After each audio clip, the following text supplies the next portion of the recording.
Senhor Csaba Kőrösi, presidente da 77ª Assembleia Geral das Nações Unidas, senhor Antônio Guterres, secretário-geral das Nações Unidas, senhoras e senhores, chefes de Estado, de governo e de delegações. Senhoras e senhores, começo por cumprimentá-lo, embaixador Csaba Kőrösi, pela eleição para presidir esta Assembleia Geral. Esteja certo de contar com o apoio do Brasil. O tema escolhido para este debate geral gira em torno de um conceito que se aplica perfeitamente ao momento que vivemos, um divisor de águas. Senhor presidente, nossa responsabilidade coletiva nessa Assembleia Geral é compreender o alcance dos desafios que compõem esse divisor de águas e, a partir daí, construir respostas que tirem sua força dos objetivos que são comuns a todos nós. A tarefa não é simples, mas, a rigor, não temos alternativa. Esse esforço tem de começar no interior de cada um dos nossos países. Antes de tudo, é aquilo que realizamos no plano interno que dá a medida da autoridade com que agimos no plano internacional. Deixe-me falar da perspectiva do meu país. Quando o Brasil se manifesta sobre a agenda da saúde pública, fazemos isso com a autoridade de um governo que, durante a pandemia da Covid-19, não poupou esforços para salvar vidas e preservar empregos. Como tantos outros países, concentramos nossa atenção, desde a primeira hora, em garantir um auxílio financeiro emergencial aos mais necessitados.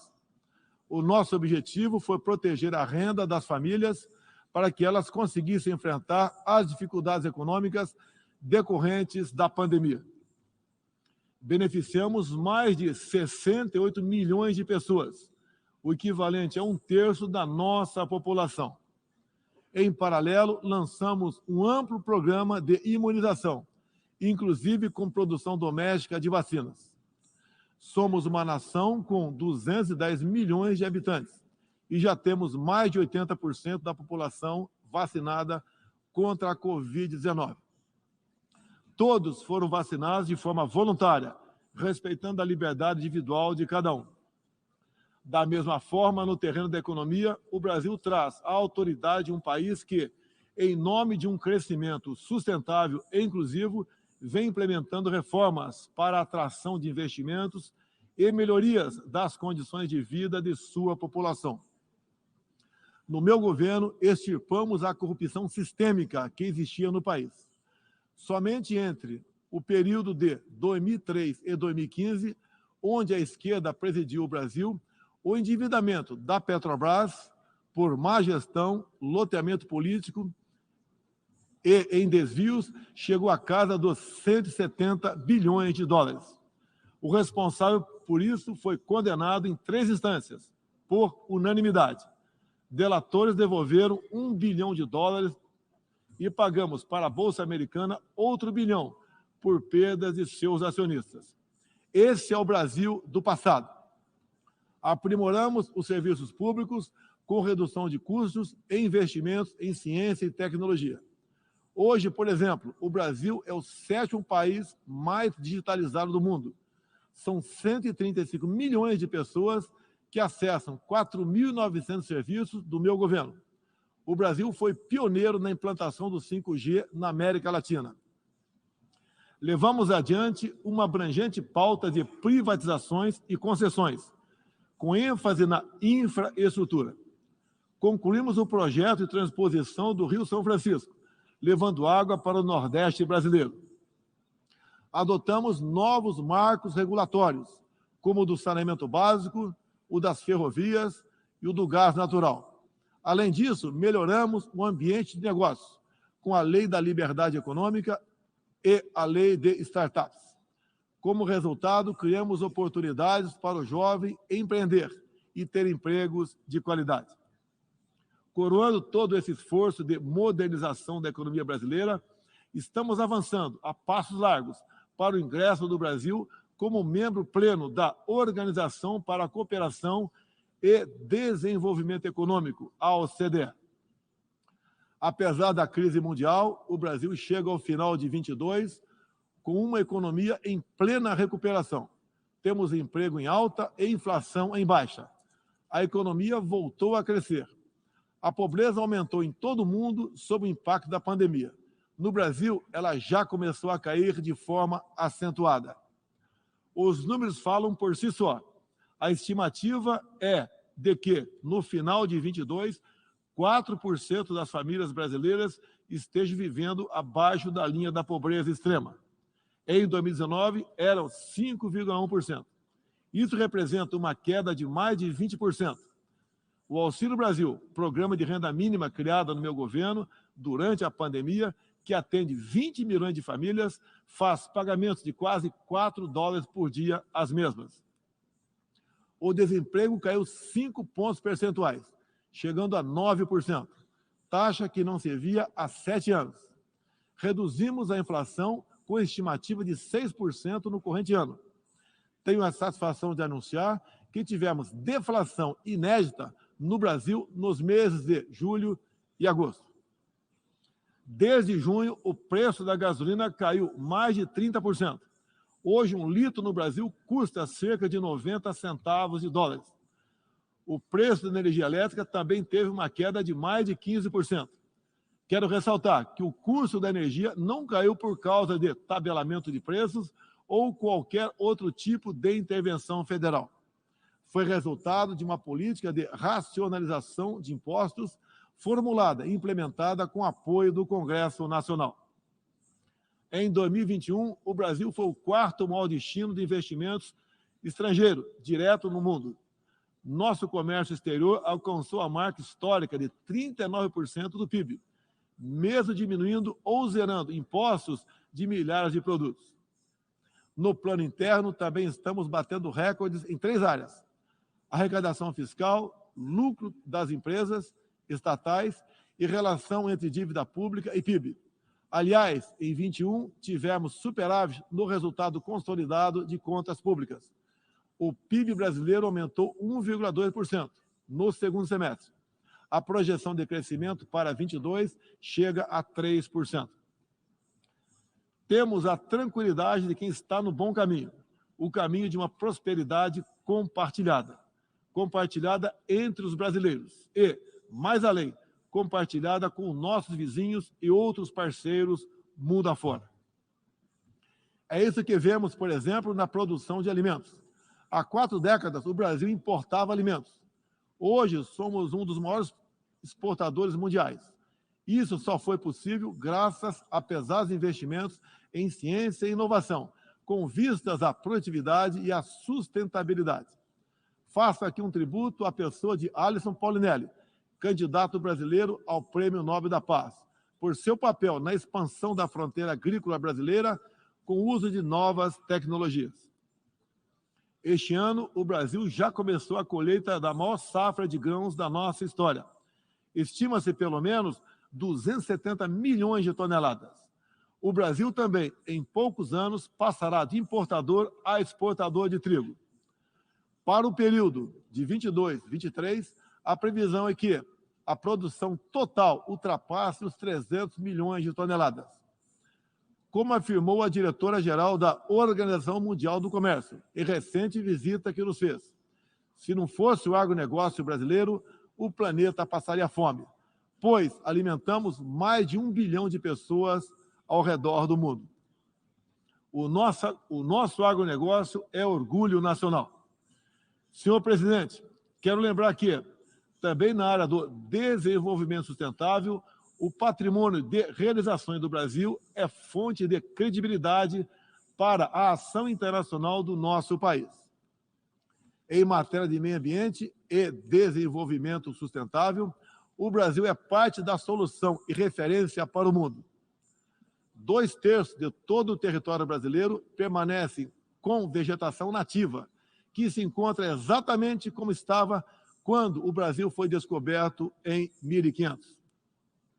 Na Amazônia brasileira, área equivalente à Europa Ocidental, mais de 80% da floresta continua intocada, ao contrário do que é divulgado pela grande mídia nacional e internacional.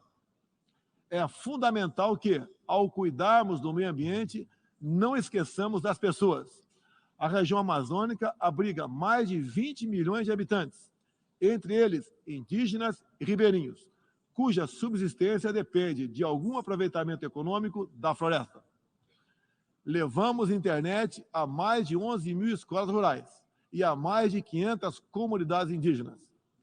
O Brasil começou sua transição energética há quase meio século, em reação às crises do petróleo daquela época. Hoje temos uma indústria de biocombustíveis moderna e sustentável. Indústria que contribui para a matriz energética mais limpa entre os países do G20. Cerca de 84% da nossa matriz elétrica atualmente é renovável. E esse é o objetivo que muitos países desenvolvidos esperam alcançar somente depois de 2040 ou 2050. No ano passado, o Brasil foi escolhido pelas Nações Unidas como o país campeão da transição energética. Temos capacidade para ser um grande exportador mundial de energia limpa. Contamos com excedente já em construção, que pode chegar a mais de 100 gigawatts, entre biomassa, eólica, terrestre e solar, além da oportunidade ainda não explorada de eólicas marítimas de 700 gigawatts, com um dos menores custos de produção do mundo. Essas fontes produzirão hidrogênio verde para exportação.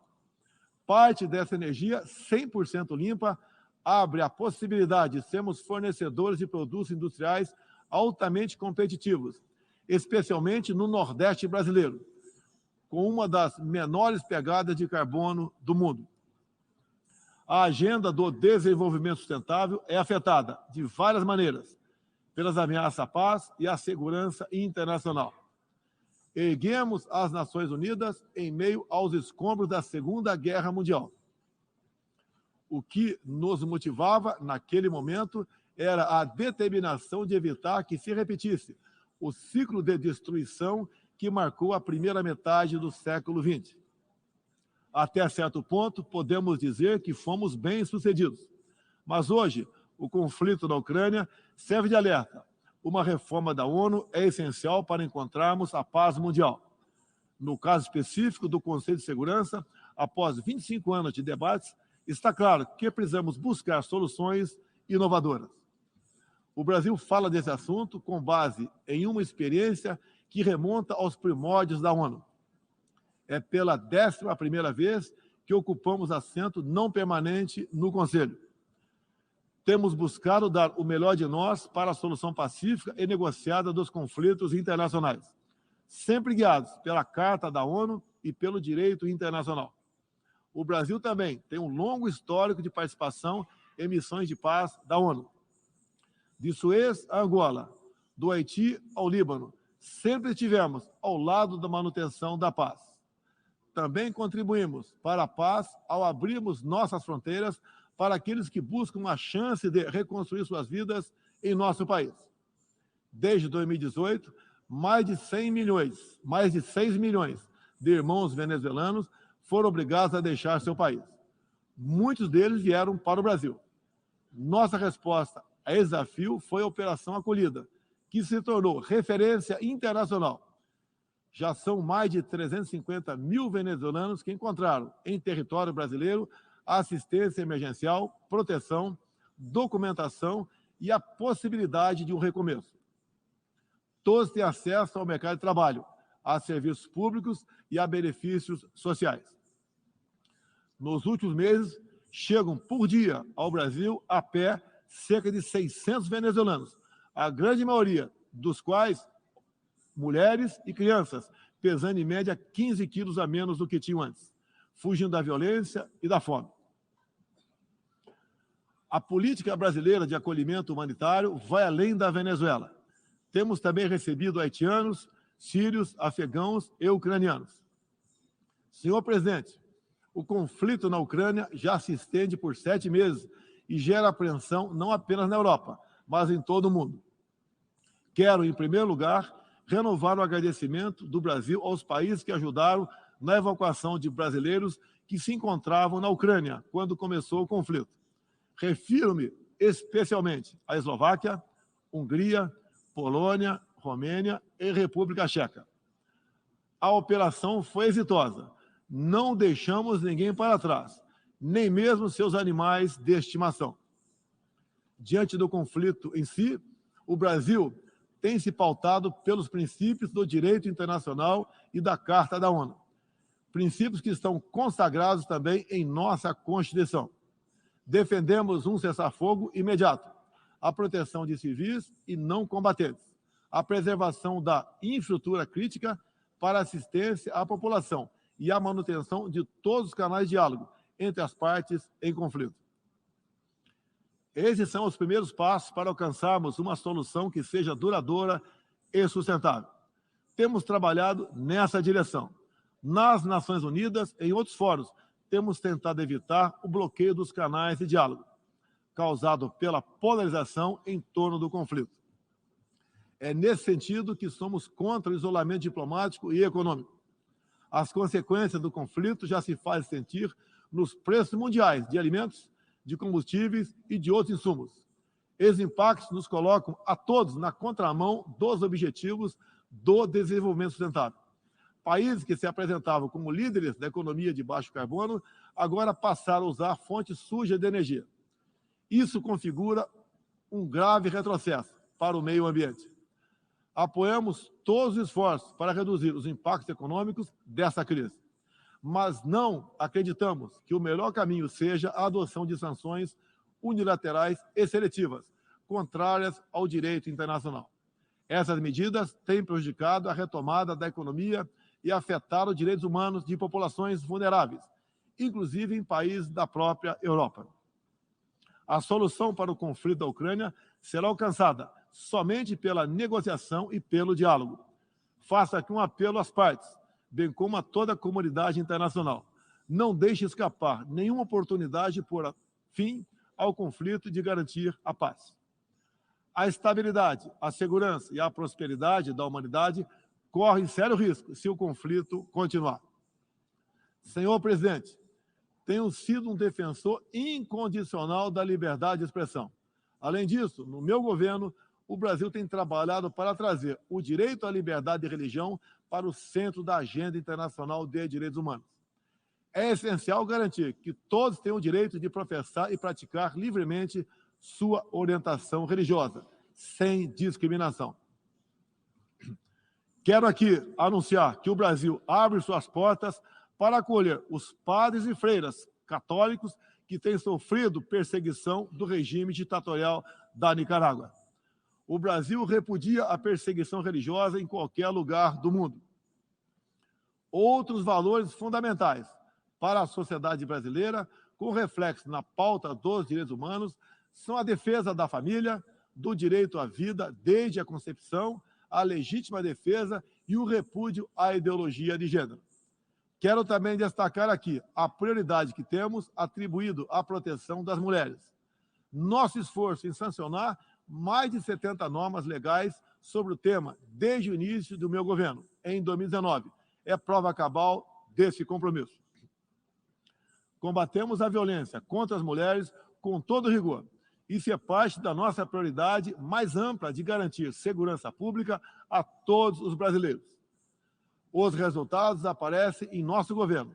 A queda de 7,7% no número de feminicídios e diminuição do número geral de mortes por homicídio. Em 2017, eram 30 mortes por 100 mil habitantes. Agora são 19. A violência no campo também caiu ao mesmo tempo que aumentamos a regularização da propriedade da terra para os assentados. No meu governo, entregamos 400 mil títulos rurais, 80% deles para as mulheres. Trabalhamos no Brasil para que tenhamos mulheres fortes e independentes, para que possam chegar aonde elas quiserem.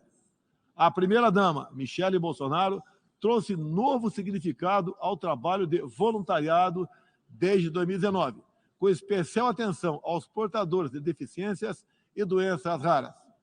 Senhor presidente, senhor secretário-geral, senhoras e senhores, chefes de Estado e de governo, senhoras e senhores, neste 7 de setembro, o Brasil completou 200 anos de história como nação independente. Milhões de brasileiros foram às ruas, convocados pelo seu presidente, trajando as cores da nossa bandeira. Foi a maior demonstração cívica da história do nosso país. Um povo que acredita em Deus, pátria, família e liberdade. Muito obrigado a todos os senhores.